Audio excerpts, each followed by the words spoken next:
इश्की ने राजवीर को सवालिया नजरों से देखते हुए पूछा, पर हुआ क्या था? राजवीर बोला, सुबह जब मैं आ रहा था तो मेरे पीछे वाली कार में बॉम्ब ब्लास्ट हुआ था। मैं उसी कार में बैठने वाला था, बट एंड टाइम पर मैं दूसरी कार में बैठ गया। राजवीर ये सारी बातें बिल्कुल आराम से बोल रहा था, जैसे कि ये एक नॉर्मल बात हो। राजवीर का जवाब सुनकर इश्की शॉक्ड हो गई और वह ऐसे ही रिएक्शन के साथ बोली, बॉम्ब ब्लास्ट? आपने तो बोला था कि एक छोटा सा हादसा था। आपको बॉम्ब ब्लास्ट छोटा सा हादसा लगता है? क्या होता अगर आप उस कार में बैठ जाते तो? आज आज सिर्फ आप लकी साबित हुए, इसका मतलब ये नहीं कि हर बार ऐसा ही होगा। ये सुनकर राजवीर प्यार से बोला, तुम शांत हो जाओ इश्की, ऐसा कुछ नहीं होने वाला है। मैं आगे उन्हें चांस ही नहीं देने वाला। ये कहते हुए वो एकदम से चुपचाप हो गया। फिर आगे बोला, छोड़ो इन बातों को, अब तुम खाना खा लो, फिर थोड़ी देर के बाद हम घर जाएंगे। ये कहते हुए राजवीर ने इश्की के लिए खाना ऑर्डर किया और खुद काम पर लग गया। थोड़ी देर के बाद खाना आया और इश्की ने खाना खा लिया। उसके बाद राजवीर से बोली, मैं अपना सामान लेकर आती हूँ, वो डिपार्टमेंट में ही रह गया है। ये सुनकर राजवीर बोला, रुक जाओ तुम, मैं किसी से कहकर मंगवा देता हूँ। ये बोलकर राजवीर ने फोन पर किसी को ऑर्डर दिया और उसके ऑर्डर देने के बाद एक पियन कुछ ही देर में इश्की का सामान लेकर आया और वहां रखकर चला गया। थोड़ी देर में राजवीर का भी सारा काम खत्म हो गया। फिर वो इश्की को लेकर घर के लिए निकल गया। कुछ देर बाद राजवीर की कार जैसे ही मेंशन के बाहर पहुंची तो उन दोनों की नजर मेंशन पर ही ठहर गई। पूरा मेंशन रोशनी से जगमगा रहा था। ये देखकर इश्की बोली, वाह, ये कितना प्यारा लग रहा है। सच में दादी ने तो पूरे घर को कितने अच्छे से सजवाया है। इश्की की बात सुनकर राजवीर मुस्कुरा रहा था। तभी उसे अंदर चलने के लिए इश्की ने इशारा किया। उसके बाद दोनों घर के अंदर चले गए। अंदर जाते ही इश्की ने देखा तो पूरा घर बहुत ही सुंदर फूलों से सजा हुआ था। चारों तरफ लाइट्स लगी हुई थी। इश्की चारों ओर ध्यान से देख रही थी। इश्की को इस तरह से खोया देख राजवीर बोला, बस भी करो इश्की, आराम से देख लेना बाद में, पहले रूम में चलो और चेंज कर लो। ये बोलते हुए राजवीर इश्की को अपने साथ ऊपर ले गया। दूसरी तरफ रूही अपने रूम में आराम से बैठकर कल होने वाले रिसेप्शन पार्टी के लिए ड्रेस देख रही थी। तभी वहां पर समर आ गया और उसे देखते ही रूही खड़ी हो गई। वो दादी ने मुझे कहा कि मैं यहाँ रहूं तो मैं आ गया। समर ये बात धीरे से बोला। उसे समझ नहीं आ रहा था कि वो कैसे रूही से बात करे। तभी रूही बोली, ओह अच्छा, कोई बात नहीं, आप चेंज कर लीजिए, मैं तो बस कल के लिए ड्रेस देख रही थी। ये कहते हुए रूही ने बेड पर रखे अपने कपड़े को हटा दिया। फिर समर रूम से कपड़े लेकर बाथरूम में चेंज करने के लिए चला गया। थोड़ी देर के बाद समर बाथरूम से बाहर आया। इस वक्त वो काफी ज्यादा फ्रेश और अट्रैक्टिव लग रहा था। रूही तो उसे देखते ही रह गई और खुद से बोली, यार ये इतना हैंडसम है, मैंने ये पहले नोटिस क्यों नहीं किया? मैंने तो पहले गौर से देखा ही नहीं था। ये कहने के बाद वो अपने ख्यालों से बाहर आई और समर से बोली, खाना खाने चलते हैं। उसकी बात सुनकर समर ने हाँ में सिर हिलाया और उसके साथ रूम से बाहर निकलकर डाइनिंग एरिया की तरफ चला गया। इधर सभी लोग खाना खाने बैठ गए थे सिवाय राजवीर और इश्की के। तभी इश्की भी नीचे आई और सबके साथ खाना खाने बैठ गई। उसके बैठते ही मिशा ने उसे देखकर पूछा, आज आप यहाँ कैसे? ये सुन इश्की तुरंत बोली, कैसे का क्या मतलब? मैं खाना खाने आई हूँ, तुझे इससे कोई प्रॉब्लम है क्या? मिशा बोली, नहीं, वो रोज तू भी भाई के साथ ही ऊपर खाना खाती थी ना, इसलिए पूछा।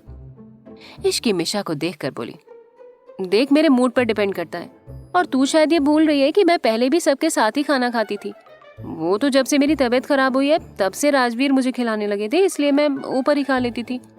और तू ये भी भूल रही है कि कल मैंने यहीं खाना खाया था। इनफैक्ट राजवीर ने भी कल सबके साथ डिनर किया था। ये कहते हुए इश्की एकदम से चुप हो गई। फिर कुछ सोचते हुए आगे बोली, अच्छा सुन, मुझे एक और बात करनी है तुमसे, खाना खाने के बाद बात करते हैं। मिशा बोली, ठीक है।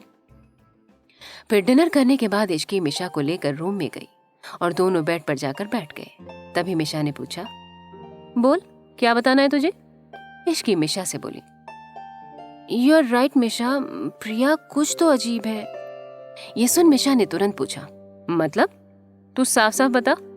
मिशा के पूछने पर इश्की ने मिशा को आज जो कुछ भी हुआ और प्रिया ने उसे जो कुछ भी कहा वो सब उसने मिशा को बता दिया। उसके बाद बोली, अब बता क्या प्रॉब्लम है इस प्रिया को?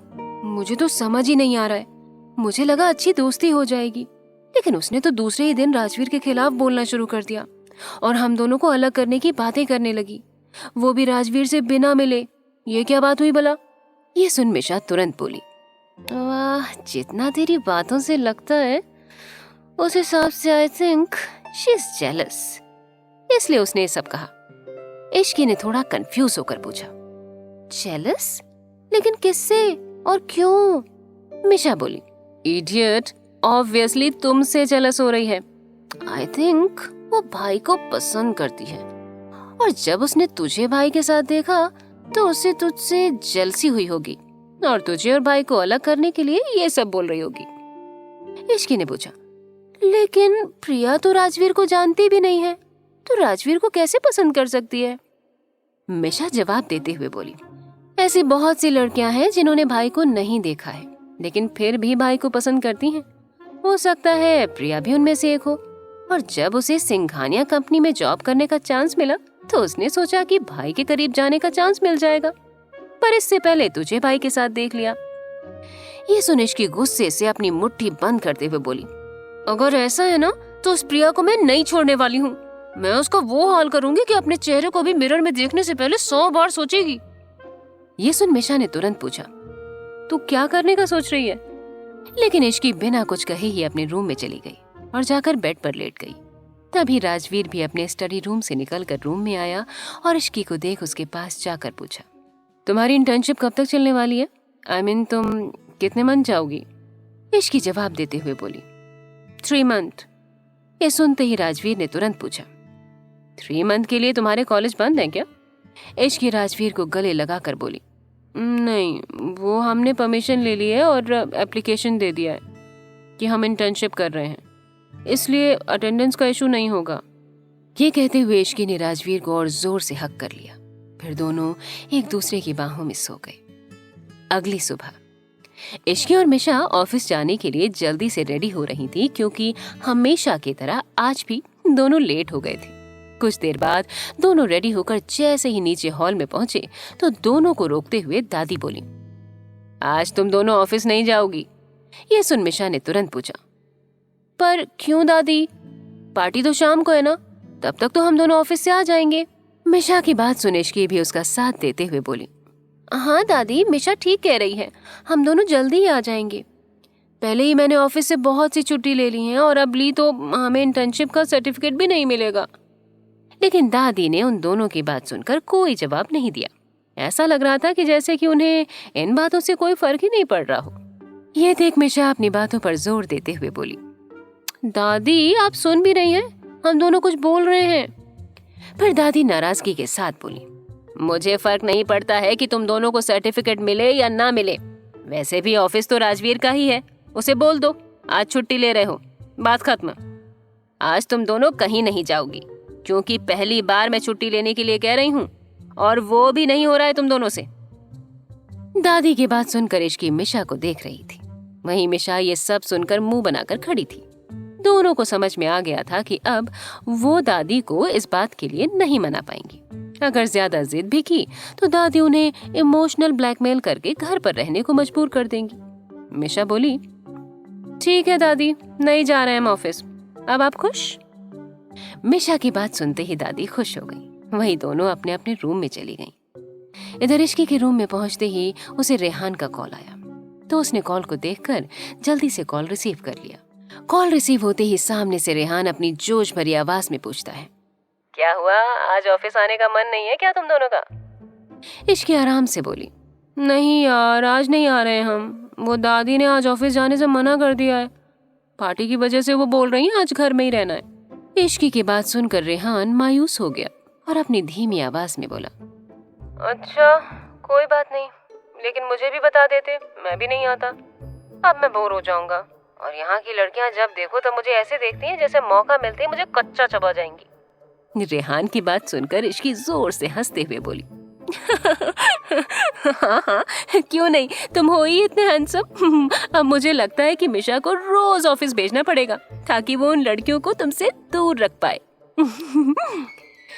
रेहान बोला, और नहीं तो क्या, लेकिन मिशा भी नहीं आ रही है और मेरा फोन भी नहीं उठा रही है। खैर छोड़ो, मैं भी घर जा रहा हूँ, अब मैं क्या करूँगा यहाँ पर। ये सुनकर इश्की उससे बोली, अच्छा एक काम करो, अगर आज तुम छुट्टी ले रहे हो तो क्यों ना तुम भी हमारे ही घर आ जाओ। वैसे भी तुम्हें शाम को तो आना ही है, तो अगर अभी आ जाते तो तुम भी बोर नहीं होगे।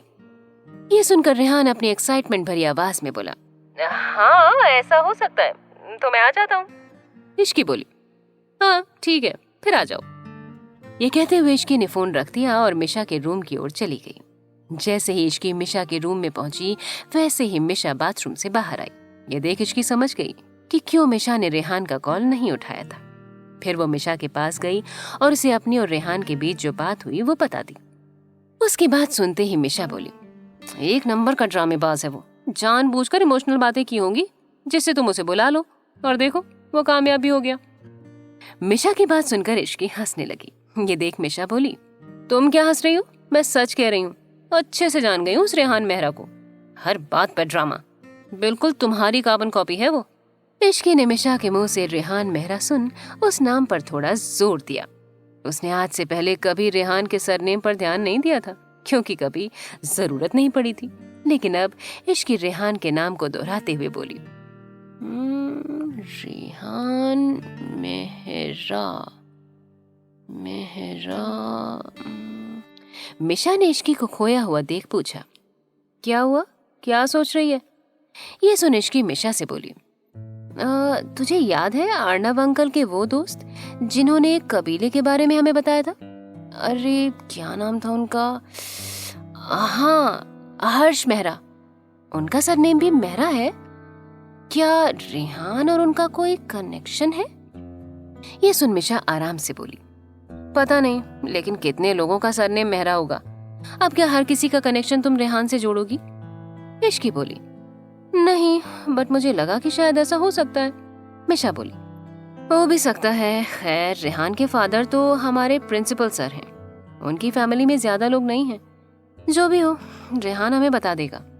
ये सुन इश्की मिशा को अपने साथ बाहर ले जाते हुए बोली, हाँ ठीक है, पर अभी इस टॉपिक को रहने देते हैं। अभी चल रूही दी को देख कर आते हैं, उन्हें किसी चीज की कोई जरूरत तो नहीं है। अब दादी ने छुट्टी करवाई दी है तो कुछ काम कर लेते हैं। मिशा इश्की को शांत कराते हुए बोली, हाँ हाँ, पर तू ज्यादा इधर उधर मत कर, नहीं तो फीवर आ जाएगा, और आज के साथ साथ कल की भी छुट्टी हो जाएगी तेरी। दोनों आपस में बातें करते हुए रूही की रूम की ओर चली गईं। अब क्या होगा आगे? मेहरा सरनेम को लेकर इतना क्यों सोच रही है इश्की? क्या कोई कनेक्शन है हर्ष और रेहान मेहरा का?